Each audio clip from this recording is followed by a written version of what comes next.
Hey everyone, Sam Watts here, Director of Safety and Loss Control for 10-4 Truck Insurance, and today I want to talk to you a little bit about hours of service. I know a lot of times that this can kind of be a buzzkill department, but it really isn't, okay? Now, hours of service is one of the 7 basic categories, and this one all has to do with your logs. How long you've been driving, when to take rest breaks, all that kind of stuff. A lot of drivers don't like the fact that this is now basically electronic and they can't kind of skirt the system anymore, which I'm not saying that they were skirting the system in the first hand, but they might have been a little liberal with some of their time management. So hours of service is really set up to help the driver. In all honesty, no matter what the driver thinks, it helps them with so they're not fatigued when they're out there on the road. And one of the big things that I've seen the hours of service regulations help with is that now the drivers have a little bit more power, in that if someone wants them to do sort of an illegal dispatch or a really tight run that just is not going to be safe, the drivers now can look at their logbook and say, listen, I don't have the time to do that. Or if I do, I don't have the time set up for the next run. And if the driver really knows how to run their logbook, then they can use it to their advantage and make themselves a better driver because of it. One of the big things that I always see when it comes to hours of service is drivers just driving over their 11-hour drive time. That's obviously not a good thing. You're going to want to make sure that you get to a safe spot before that expires, because DOT officers are really not going to take many excuses as to why you drove over the 11 hours allowed.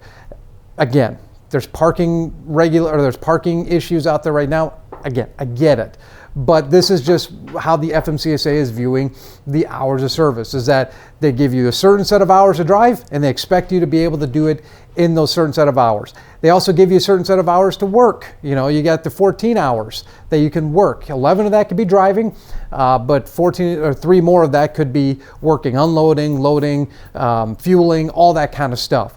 So the hours of service shouldn't necessarily be seen as a buzzkill, so to speak. It should be seen as a tool that you can utilize your day with and make smart decisions that really promote safety. One thing that won't help when it comes to safety, though, is if you are driving over your 11 hours and you turn it to personal conveyance, and now you're trying to hide the fact that you're driving over your hours that you should be not driving. DOT officers really do not like that. That's going to be a violation as well, and it's one that I see quite a bit of, because a lot of times drivers will say, I'm just going to throw in personal convenience because, hey, I'm looking for a parking spot, or I'm trying to get here or there, and this is my time, and all that stuff. Personal conveyance is really stringent, okay? And again, I can't get into all the details right now, but if you're trying to hide the fact that you're over your 11 hours by running on personal conveyance and a DOT officer pulls you over, they're not dumb, okay? They're gonna know what you're trying to do, and you're gonna get a violation for that. So don't try to cover up a violation with another violation, because in the end, you're just gonna get a violation, and that doesn't help you, it doesn't help the company either. So as a company though, what can you do to help eliminate some of these violations? The biggest thing you can do is monitor your logs, okay? You should have somebody in the office checking logs at least weekly, depending on how big of a crew you have and how many trucks you have. Maybe you should even have someone doing it daily, just to make sure that there are no violations happening out there. Because here's the deal. Even when a driver looks like they're doing it correctly and there's no necessary violations on their log, doesn't mean they're running their log correctly, if that makes any sense. Because again, they might be using personal conveyance to cover up some stuff, which, hey, the log looks fine, but it's still not a correct log.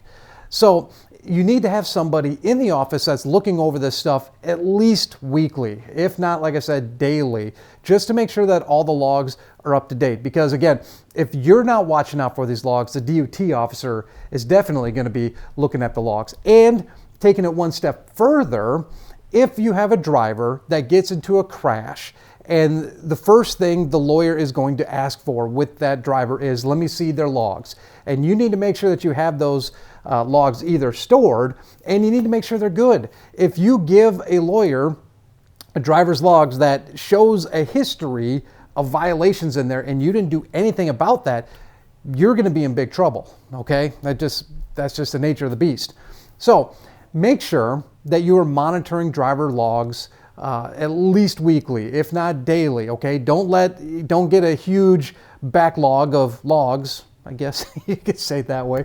Make sure that you're checking those logs, and make sure then that you're talking to the driver about those logs and that they're understanding why the rules are in place and the rules that they need to follow. Because having a driver log, like I said, it protects the company, but it also protects against driver fatigue. You do not want your drivers out there tired, sick, anything like that, and still going through and driving. Okay, so make sure that you're checking those logs and make sure that your drivers are out there driving safely.